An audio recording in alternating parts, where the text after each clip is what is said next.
नमस्कार। आपका अखबार के इस अंक में आपका स्वागत है। मैं हूं प्रदीप सिंह। अगर अंक गणित का अगर सामान्य ज्ञान जिसे भी है वो भी ये बात अच्छी तरह से जानता है, और जो पढ़ा लिखा नहीं है ज़्यादा वो भी समझता है कि दो शून्य को अगर जोड़ दीजिए तो शून्य ही आएगा, यानी 0 + 0 = 0। तो बिहार में दो ज़ीरो को जोड़ने की कोशिश हो रही है। आज कांग्रेस के नेता और प्रतिपक्ष के नेता लोकसभा में राहुल गांधी बिहार पहुंचे हैं। कहाँ? बेगूसराय। वहाँ कार्यक्रम कौन आयोजित कर रहा है? किसका कार्यक्रम है? कन्हैया कुमार का। उनकी पदयात्रा हो रही है। पदयात्रा का विषय क्या है? पलायन रोको, नौकरी दो। तब ये विषय तो आप देखिए, बिहार के लिहाज से देखिए तो बहुत अच्छा विषय है, लेकिन सवाल ये है कि विषय उठाने वाले का अपना ट्रैक रिकॉर्ड क्या है, इसको भी तो देखा जाएगा। देखिए, एक बात हम लोगों को समझनी चाहिए जब राजनीति की बात करते हैं कि वो समय, राजनीति का वो कालखंड बीत चुका है जब देश में एक ही सत्तारूढ़ पार्टी होती थी और सब पार्टियां बाकी विपक्षी दल हुआ करते थे। अब वो स्थिति नहीं रह गई। हर पार्टी कहीं ना कहीं सत्ता में है, और कांग्रेस पार्टी के लिए तो और ज़्यादा मुश्किल है। वो सबसे लंबे समय तक देश में केंद्र में सत्ता में रही है, राज्यों में रही है, बिहार में भी रही है। ये अलग बात है कि 1985 के बाद बिहार में वो अकेले सत्ता में कभी नहीं आ पाई है। जब भी सरकार में शामिल हुई तो लालू प्रसाद यादव की कृपा से, उनके गठबंधन के साथी के रूप में, जूनियर पार्टनर के रूप में राज्य सरकार में शामिल हो पाई। वरना बिहार की सत्ता से कांग्रेस की दूरी न तो खत्म हुई है, न खत्म होने के कोई आसार है।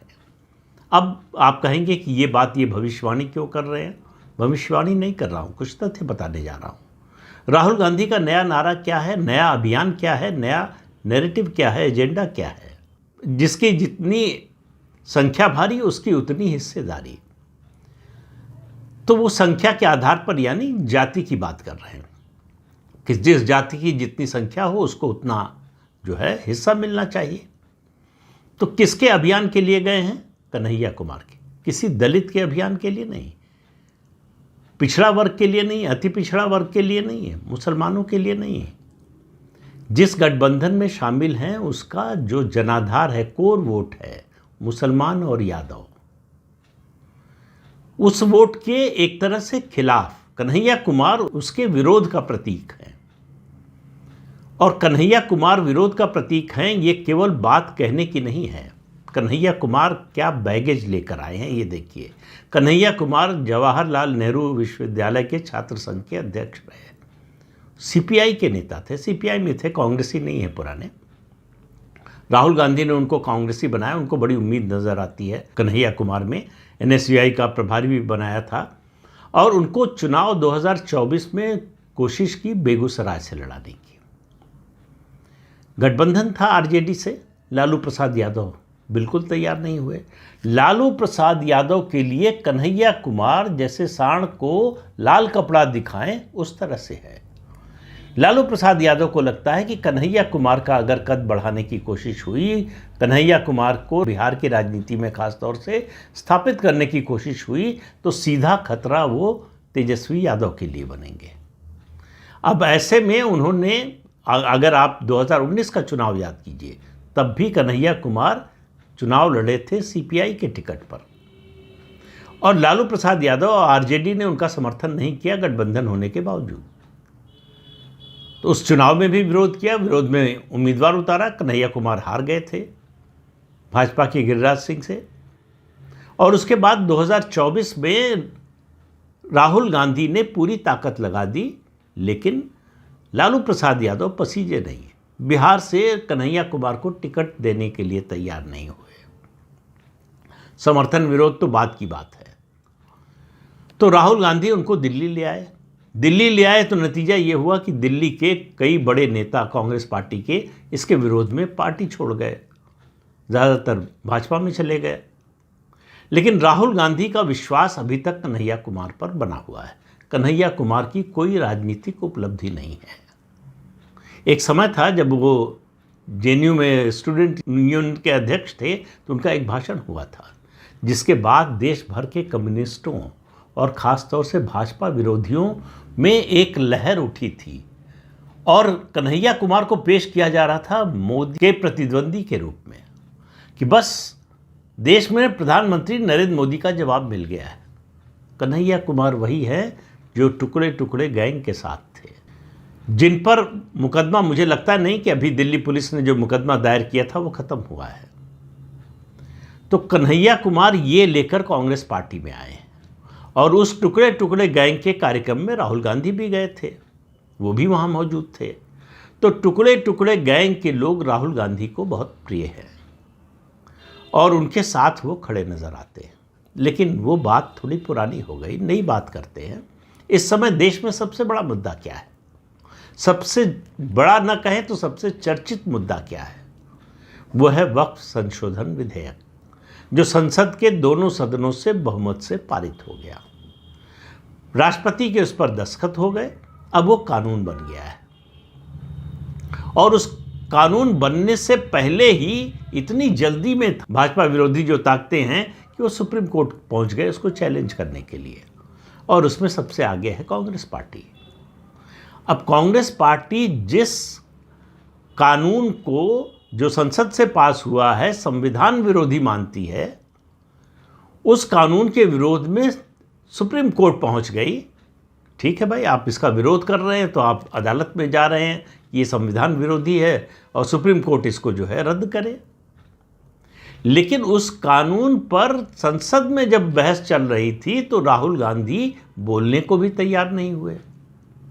राहुल गांधी नहीं बोले, प्रियंका वाड्रा संसद में ही नहीं रहीं पूरे उस बहस के दौरान, उस कालखंड में, और सोनिया गांधी राज्यसभा में है, राज्यसभा में मौजूद थी, वो भी राज्यसभा में नहीं बोली। तो गांधी परिवार देश का इस समय जो सबसे ज़्यादा चर्चित मुद्दा है, जिस पर कांग्रेस पार्टी पूरी ताकत से जिसका विरोध कर रही है, उस पर संसद में एक शब्द बोलने को तैयार नहीं। और आरजेडी जिसने संसद में भी विरोध किया, संसद के बाहर भी विरोध किया और मुकदमे में भी शामिल हो रही है। आरजेडी के लिए ये बड़ा संवेदनशील मुद्दा है, ख़ासतौर से उसका जो मुस्लिम वोट बैंक है उसके लिए। उसको वो संदेश आरजेडी तो ये देना चाहती है कि भाई हम आपके साथ हैं इस लड़ाई में, इसलिए हम भाजपा सरकार के इस विधेयक का, इस कानून का विरोध कर रहे हैं। राहुल गांधी क्या कहेंगे? कांग्रेस का स्टैंड क्या है संसद में? और सार्वजनिक रूप से कोई भी राजनीतिक दल हो, वो अगर किसी मुद्दे पर उसके खिलाफ है तो अगर वो संसद में या विधानसभा में आता है तो वहाँ उस फोरम का इस्तेमाल करता है अपना विरोध जताने के लिए। जो कांग्रेस पार्टी के बड़े नेताओं, और कांग्रेस पार्टी के बड़े नेताओं की बात करें तो वो केवल गांधी परिवार है, उसके अलावा कोई बड़ा नेता नहीं है। कहने को कोई कुछ भी कहता रहे, उम्र में, वरिष्ठता में या पद के नाते जो है कोई बड़ा हो सकता है, लेकिन बड़ा यानी प्रभावशाली, पार्टी में जिसका प्रभाव हो, वो गांधी परिवार के ये 3 सदस्य हैं। तीनों में से कोई नहीं बोला संसद में। अब जिस पहले कार्यक्रम में जाने का फैसला किया है राहुल गांधी ने, उसके कर्ता धर्ता, उसका जो है केंद्र जो है वो कन्हैया कुमार है। जाति की गणना की बात कर रहे थे, नीतीश कुमार ने करवा दिए, पता चल गया किस जाति के कितने लोग हैं। हालांकि उसको लेकर अभी विवाद बहुत सारा है, बहुत सी जातियों के लोग मानने को तैयार नहीं है, लेकिन वो अलग विषय है। अब वहाँ पर वो संदेश देने क्या गए हैं कि वो कन्हैया कुमार के साथ खड़े हैं, तो टुकड़े टुकड़े गैंग के साथ खड़े हैं। एक ऐसा नेता जो उनकी पार्टी की विचारधारा से उसकी कोई सहमति नहीं थी, उसमें पला बढ़ा नहीं, सीपीआई के साथ था, सीपीआई को छोड़कर आया है, उसके साथ है, कोई बात नहीं। राजनीति में नेता इधर उधर आते जाते रहते हैं, पार्टियां बदलते रहते हैं, ये कोई अनोखी बात नहीं है। और कन्हैया कुमार ने ऐसा नहीं है कि पहली बार जो किया है वो पहली बार ऐसा हो रहा हो, तो बात उसकी नहीं है। सवाल ये है कि कन्हैया कुमार की ज़मीन क्या है, कहाँ है ज़मीन? बिहार में नहीं है, दिल्ली में नहीं है, देश के और किसी हिस्से में होने का सवाल नहीं है। तो कन्हैया कुमार राजनीति में आज की तारीख में 0 पर खड़े हैं। उनकी लॉन्चिंग रीलॉन्चिंग राहुल गांधी लगातार कर रहे हैं और कांग्रेस पार्टी राहुल गांधी की लॉन्चिंग रीलॉन्चिंग करती रहती है। दोनों उठ नहीं पा रहे हैं। दोनों को राहुल गांधी कन्हैया कुमार को मिसाइल समझते हैं और कांग्रेस पार्टी राहुल गांधी को मिसाइल समझती है। ये ऐसी मिसाइल है जो दगने को तैयार ही नहीं है, जो लॉन्च होने को तैयार ही नहीं है, लेकिन कोशिश जारी है। तो राहुल गांधी कन्हैया कुमार को केंद्र में रखकर बिहार की राजनीति में संदेश क्या देना चाहते हैं? अब इस पर मत अलग अलग हैं। कुछ लोगों का कहना है कि वो आरजेडी पर दबाव बनाना चाहते हैं। पिछले चुनाव में आपको याद होगा 2020 के विधानसभा चुनाव में आरजेडी ने कांग्रेस पार्टी को 70 सीटें दी थी। चुनाव नतीजे आने के बाद तेजस्वी यादव ने कहा कि कांग्रेस को अगर इतनी सीटें न दी होती तो हमारी सरकार बन जाती। 70 सीटें दी थी, 19 पर सिर्फ कांग्रेस पार्टी जीत पाई। तो उसके बाद से आरजेडी में ये नेतृत्व ने पक्का मन बना लिया है कि अगले चुनाव में उसी समय तय हो गया था कि कांग्रेस को इतनी सीटें नहीं देंगे, कांग्रेस की ये हैसियत नहीं है, ज़मीन पर उसका आधार नहीं है। जो सीटें जीतती है वो भी आरजेडी की मदद से, आरजेडी के वोट से। तो आप वक्त के मुद्दे पर संसद में बोलते नहीं हैं और बिहार चले जाते हैं, तो वहाँ मुसलमानों को क्या संदेश देंगे? मुसलमानों से क्या कहेंगे, क्या जवाब देंगे राहुल गांधी कि हमने संसद में वक्त पर नहीं बोलने का फैसला क्यों किया और पूरे परिवार ने न बोलने का फैसला किया? तो इसके पीछे की रणनीति क्या है, आखिर उनको बताना चाहिए। और दूसरी बात, ये दबाव डालने के लिए है लालू प्रसाद यादव, तेजस्वी यादव पर, या उनको चिढ़ाने के लिए है?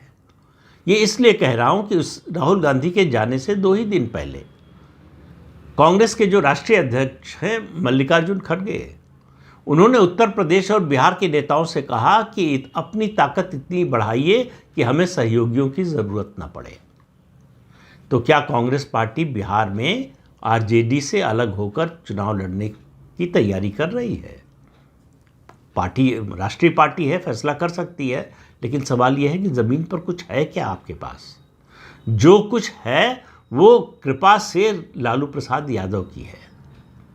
अगर लालू प्रसाद यादव अपनी कृपा को विड्रॉ कर ले तो बिहार में कांग्रेस के पास कुछ नहीं है।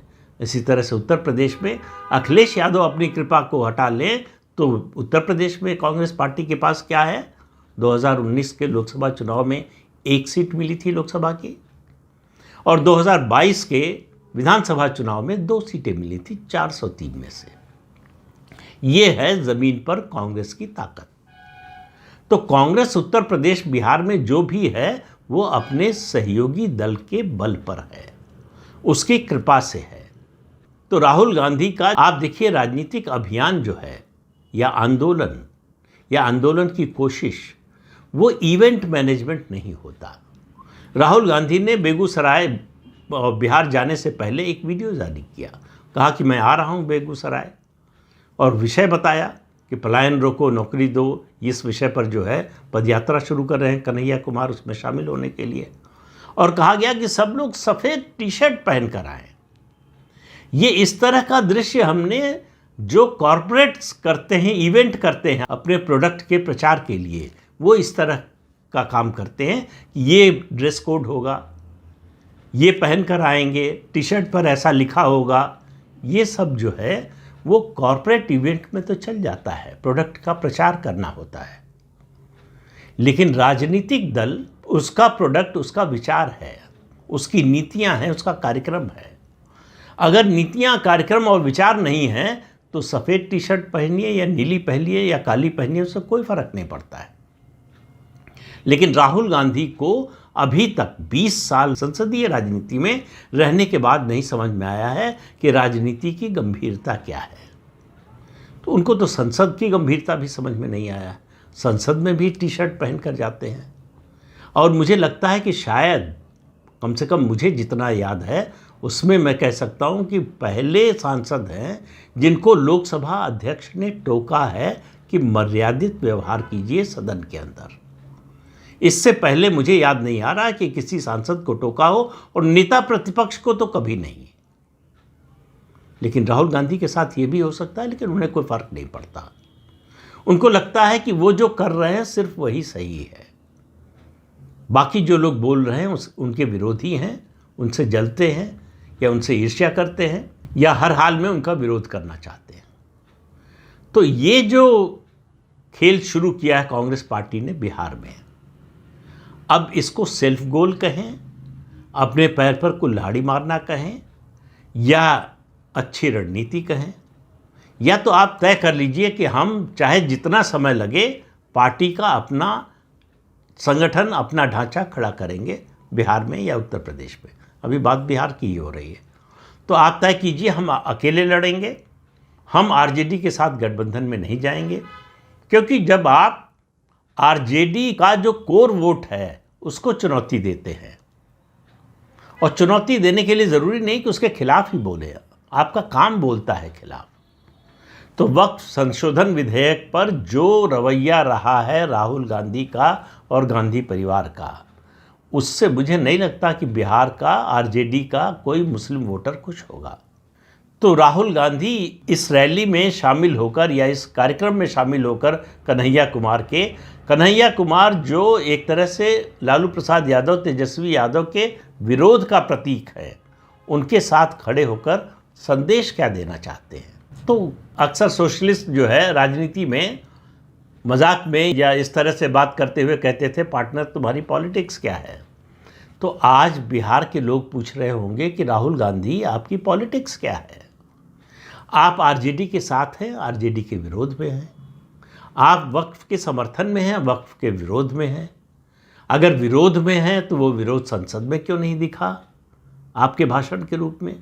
अगर समर्थन में हैं तो आपकी पार्टी ने खिलाफ वोट क्यों किया और आप सुप्रीम कोर्ट क्यों जा रहे हैं। तो मामला कुल मिलाकर कन्फ्यूजन का है। कुछ लोग कह रहे हैं कन्हैया कुमार को जो है समर्थन देकर वो सवर्ण वोट जो है बिहार में उसको अपनी ओर खींचना चाहते हैं। तो ये उनको कोई बताने वाला होना चाहिए कि सवर्ण वोट लालू प्रसाद यादव, तेजस्वी यादव के रहते तब तक नहीं जाने वाला है। ये गलतफहमी कोई राजनीति का नौसिखिया हो उसी के दिमाग में आ सकती है कि कन्हैया कुमार के साथ खड़े होने से या कन्हैया कुमार को प्रमोट करने से बिहार का सवर्ण वोट कांग्रेस के साथ आ जाएगा। और उस हालत में जब कांग्रेस आरजेडी की जूनियर पार्टनर हो, तो राहुल गांधी क्या कर रहे हैं और उससे क्या हासिल करना चाहते हैं, ये दोनों बातें समझना मुश्किल है। तो इन दो ज़ीरोज़ का मिलन हो रहा है बिहार की राजनीति में। नतीजा क्या होगा, सिफर ही निकलेगा, ये कहने की ज़रूरत नहीं है। लेकिन कांग्रेस पार्टी और राहुल गांधी के समर्थकों को सोचना पड़ेगा, गंभीरता से सोचना पड़ेगा कि दरअसल वो करना क्या चाहते हैं, जाना कहाँ चाहते हैं। पूरे जीवन, बाकी के जीवन केवल सफ़र में रहना चाहते हैं या किसी मंजिल तक भी पहुंचना चाहते हैं। तो इस अंक में इतना ही। अगले अंक में फिर मिलेंगे किसी नए मुद्दे के साथ। तब तक के लिए अनुमति दीजिए। आपसे अनुरोध है कि चैनल देखिए, शेयर कीजिए, लाइक कीजिए और सब्सक्राइब जरूर कीजिए। नमस्कार।